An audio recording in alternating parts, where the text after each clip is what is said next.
주님을 아는 것이 우리의 힘입니다. 한 주간도 평안하셨습니까? 오늘 우리는 스타벅스 세대를 위한 전도 5번째 시간, 그 전도의 내용 중에서 7장 굉장한 뉴스를 함께 나누겠습니다. 가르쳐 본 사람들은 알죠. 가르치는 사람들이 가장 잘 배울 수 있다는 것을요. 복음을 전하면 그 사람이 복음의 내용을 가장 명확하게 알고 가장 풍성하게 누릴 수 있습니다. 우리가 전하는 복음, 그 복음의 내용이 무엇일까요? 그 굉장한 뉴스가 어떤 것일까요? 그것을 확인하는 것이 이번 시간의 목표입니다. 영어로 복음은 굿뉴스죠. 기쁜 소식이라는 뜻인데요. 요즘 사람들은 복음을 좋다라고 생각하지도 않고 대단한 뉴스라고 생각하지도 않는 것 같아요. 무엇이 잘못된 것일까요? 이렇게 생소한 내용을 설명보다는 경험을 중시하고 교리보다는 이야기를 중요하게 생각하는 사람들에게 어떻게 하면 우리가 전할 수 있을까요? 이과를 시작하면서 우리가 가지고 있는 질문입니다. 먼저 우리는 하나님의 나라가 지금 여기에서 시작된 영역이라는 것을 기억할 필요가 있습니다. 그리스도인이든 아니든 사람들은 복음이 좋지도 않고 새로운 뉴스도 아니라고 생각하는 것이 요즘의 모습이죠. 그 이유는 복음이 이 세상에서의 삶에 대해서 뭔가 설득력 있게 말해주는 것이 별로 없어 보이기 때문입니다. 그러나 천국은 그저 미래에 대한 황당한 기대가 아닙니다. 천국은 지금 여기서 시작되는 영역입니다. 예수님은 이것을 하나님의 나라라고 부르셨죠. 하나님의 나라는 모든 것을 바로잡기 위해서 세상에 침입해 들어오는 역동적인 하나님의 통치인데 예수님이 그 일을 하신 것입니다. 그 소식이 좋은 소식이었던 것은 하나님이 모든 것을 바로잡기 시작하셨기 때문입니다. 그 소식이 뉴스였던 것은 사람들이 오랫동안 고대했던 순간이 마침내 도래했기 때문이죠. 이 뉴스를 들은 사람들은 해방과 용서와 치유를 경험했습니다. 사람들은 죄와 질병과 영적인 억눌림에서 해방되었죠. 이 변화의 경험에는 뭔가 설명이 필요했는데 예수님이 한 가지 설명을 제시하셨습니다. 모든 것을 바로잡는 하나님의 통치가 역사 속으로 침입해 왔다는 것이죠. 여러분은 병자, 상처받은 사람, 용기를 잃은 사람, 그리고 가난한 사람들의 눈 속에서 그것을 볼 수 있을 것입니다.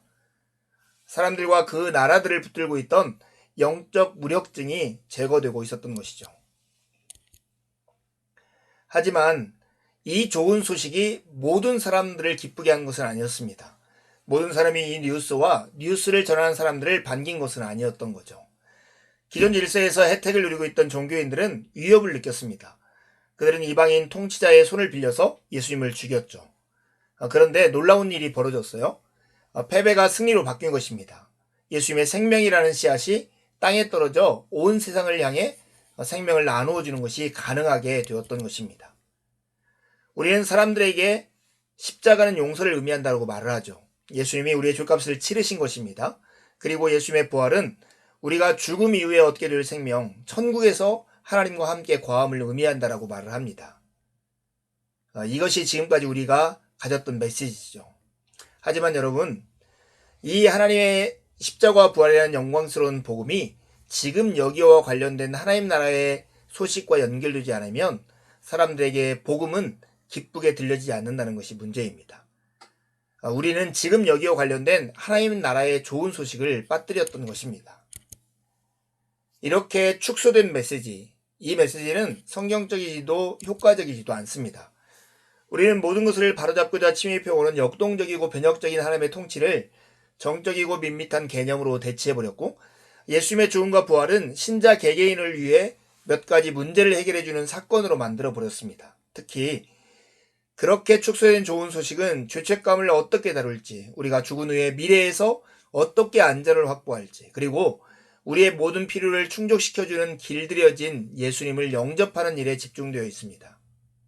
그렇다면 우리는 어떻게 좀 더 온전하고 역동적이고 성경적인 복음에 대한 이해를 회복할 수 있을까요?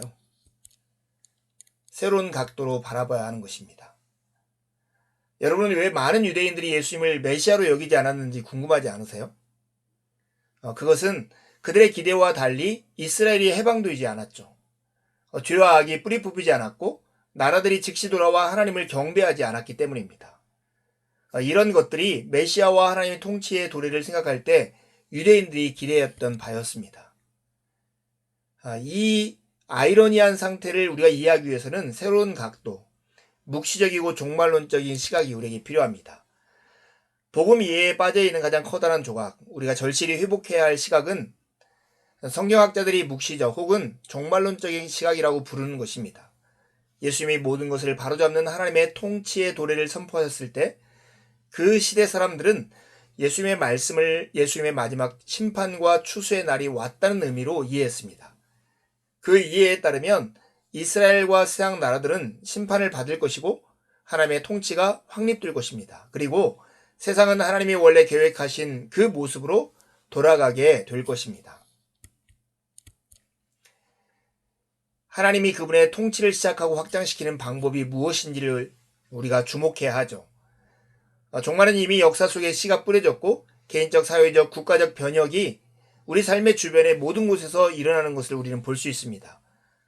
모든 씨앗들 중에서 가장 작은 씨앗, 곧 하나님 나라의 생명, 예수님의 가르침과 죽음이 지금 심겨졌고 자라고 있고 모든 숲을 중에 가장 큰 숲을 이루게 될 것입니다.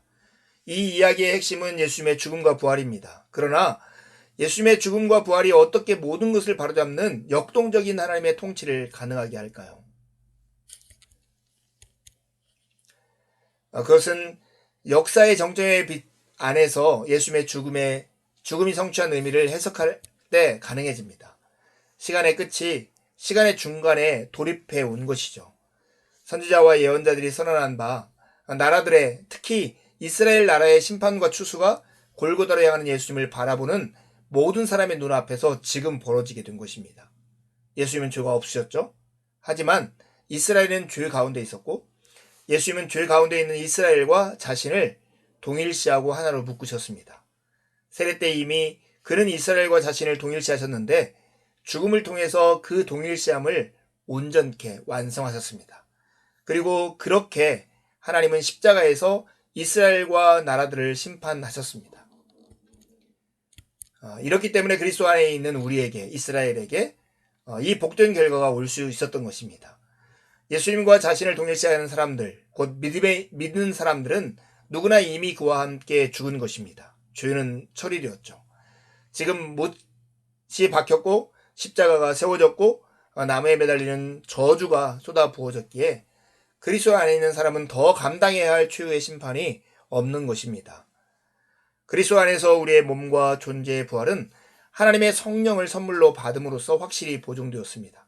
성령은 완전한 회복과 부활을 보증하는 선급금입니다. 개인과 사회와 모든 창조세계의 변혁이 시작된 것이죠. 하나님의 성령이 오셨기 때문입니다. 이것이 복음입니다.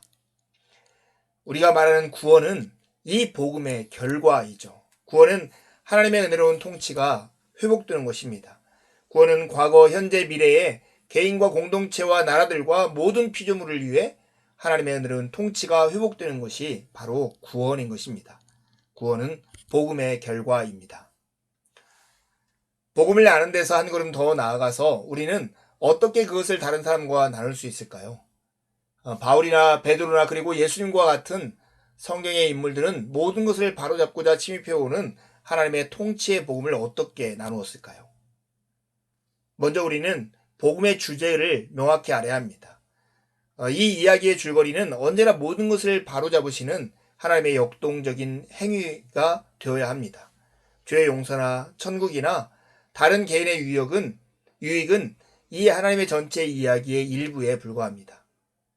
그렇다면 이것을 전하는 전도, 이것은 무엇일까요? 전도는 언제나 그리스도의 인격 안에 드러난 모든 것을 바로잡으시는 하나님의 통치를 전하는 것입니다. 바로 예수님과 그분의 사역과 그분의 임재를 전하는 것이죠. 복음이 전해질 때마다 나타나는 직면함, 대면함이 있습니다. 그것은 예수님의 능력과 예수님의 권위와 직면하게 되는 것이죠. 늘 핵심 이슈는 언제나 예수님의 권위 문제입니다. 모든 세대에서 예수님에 관한 진실과 예수님의 실제를 만났던 사람들은 그분의 권위에 응답해야 했습니다. 그 권위에 응답하는 것이 바로 믿음이죠. 예수님의 권위에 대한 우리의 온전한 반응이 바로 믿음입니다. 예수님께 전적인 충성을 바친 사람들은 그분의 사랑과 권위에 대해 듣고 그것을 경험하고 예수님의 방식으로 반응해야 했던 것입니다. 사랑하는 여러분, 오늘날도 회복에 대한 삶의 비전은 매우 설득력이 있습니다. 예수님의 권위는 죄를 용서하고 사람들을 이끌고 중독과 질병으로부터 사람들을 자유롭게 하고 치유합니다. 모든 것이 바르게 될 때까지 사람들과 나라들을 변화시켜가는 권위가 예수님의 권위입니다. 우리는 사람들에게 예수님의 이야기를 말해주고 그들을 향한 그분의 사랑과 권위를 알도록 함으로써 그들을 도울 수 있습니다. 사람들은 삶이 마땅히 되어야 할 모습대로 되지 않는 것을 알고 있죠.